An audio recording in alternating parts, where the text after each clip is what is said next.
বন্ধুরা দেখতেই পাচ্ছেন ছাদে চলে এসেছি, মাছ ধরে নিয়ে এসছে নিহারের বাবা। দেখ কত বড় মাছ পেয়েছে এর কারেন্ট জালে। তা মাছটা এখন আমি কাটবো। এই দেখুন কম বড় মাছ, ওরে বাপরে, এটা কি মাছ বলুন তো? এটা হলো ধরা যাবে না, এটা ওলুর মাছ, বিশাল বড়। দেখছেন তো কত বড় মাছটা পেয়েছে। আজকে সেরকম হয় নাই, দুটো তিনটে মাছ হয়েছে, একটা গলদা চিংড়ি হয়েছে, একটা টাটকিনি বাটাই, আর একটা ওল মাছ পেয়েছে। আর এই মাছের বাজারে প্রচুর দাম। আর কত বড় মাছটা দেখছেন, ধরতেই পারছি না।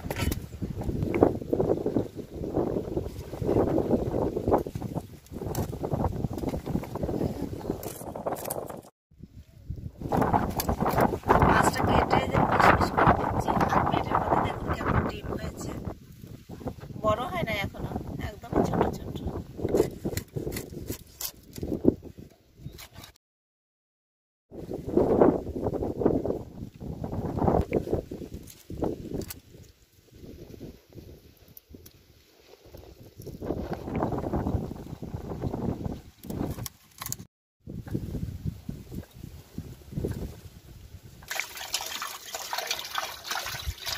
মাছ কাটা হয়ে গেছে, আমি এখন ভালো করে ধুয়ে নিচ্ছি পরিষ্কার করে।